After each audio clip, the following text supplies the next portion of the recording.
Now, for a look at stories making headlines around the world, and we are going to start with US airstrikes on pro-Syrian government forces. Thursday's bombing has incensed Damascus, but Washington says it was in self-defense. For more on this and other news, let's turn to our Ro Aram. So, Aram, this is another rare attack on pro-Syrian forces.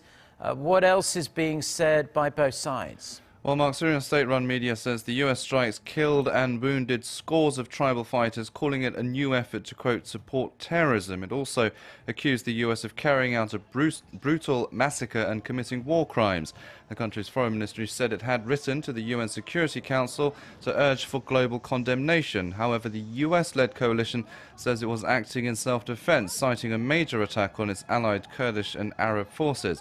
The bombing occurred in the middle Euphrates Valley in the eastern province of Deir al-Zor.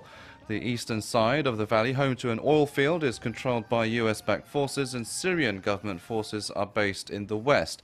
Russia, the main ally of Syrian President Bashar al-Assad, also denounced the attack.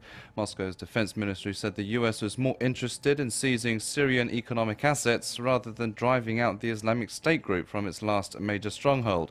Thursday's conflict is just the latest in a series of deadly attacks in Syria between rival forces that have led to civilian casualties. Now that the common goal of clearing out IS militants from Syria is almost realized, Damascus and its allies have repeatedly threatened war against US troops if they do not leave the country. But the Trump administration says they will be staying put until there is a peace settlement to the wider war that includes a transition away from the rule of President Assad.